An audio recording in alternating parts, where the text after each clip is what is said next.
दिल्ली में आम आदमी पार्टी आज से एक कैंपेन की शुरुआत कर रही है। कैंपेन का नाम है एक मौका केजरीवाल को। दिल्ली के वज़ीर आला अरविंद केजरीवाल ने दिल्ली की आवाम से अपील की है कि वो बढ़ चढ़कर इस कैंपेन में हिस्सा लें। आज से हम एक कैंपेन शुरू कर रहे हैं।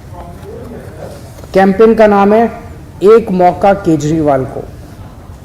इस कैंपेन में दिल्ली के लोग यानी कि आप अपना एक वीडियो बना के दूसरे राज्य के लोगों को बताएंगे कि दिल्ली में क्या क्या अच्छे काम हुए।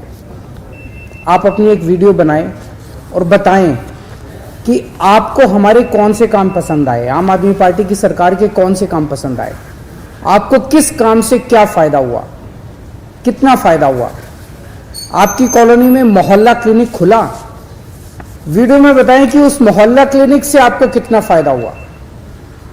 क्या सरकारी स्कूल सुधरने से आपके या आपके जानने वालों के बच्चों को फायदा हुआ, आपके बिजली पानी के बिल जीरो हुए, और भी कोई फायदा आपको हुआ हो, या आपको लगे कि आपकी दिल्ली सरकार ने दिल्ली में कोई भी अच्छा काम किया, आप वीडियो में जरूर बताएं।